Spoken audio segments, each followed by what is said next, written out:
حاجیان صاحبان چې کله سعودي ته لاړ شي عمرې له حج له هلته هغوی د ماښام مانځه نه مخکې نفل کوي. نو بیا زمونږ د حضرات وایي چې اوس مونږ څه وکړو دا نفل وکړو او که ونه کړو او بیا چې دلته راشي پاکستان ته نو بیا مونږ سره جګړې کوي و یاره تاسو نفل نه کوئ هلته هغوی نفل کوي او تاسو نه کوئ. هغه حنبلیان دي او مونږه حنفیان یو.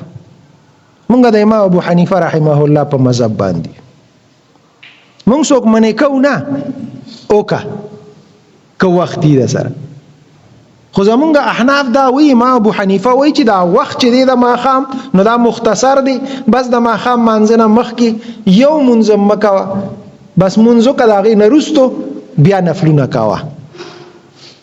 خو که چا وکړل نو مونږ یې منې کوو نه ودی کی بالکل دیو کی که چا سره وخت نو ودی کی. خو زمونږ احناف بس دغومره ټیم ورکوي چې دلته اذان مؤذن وکړو او هغلته ورسېد د اقامت ځای ته نو بس حکم دی چې ودرېږه مانځه ته او الله اکبر وایه بس دغومره د ماښام د اذان او د مانځه کې مونږ وقفه ورکوو چې مؤذن د اقامت ځای ته راورسي. دا زمونږ د احنافو مسلک دی.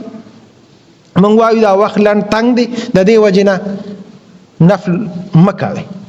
خو که چا وکړل څوک وخت ورکوي ډېره ښه خبره ده وردي کې نفل وکړه هلته لاړ شي هلته کوه هغوی وخت ورکوي دلته مونږ وخت نه ورکوو بس مه کوه.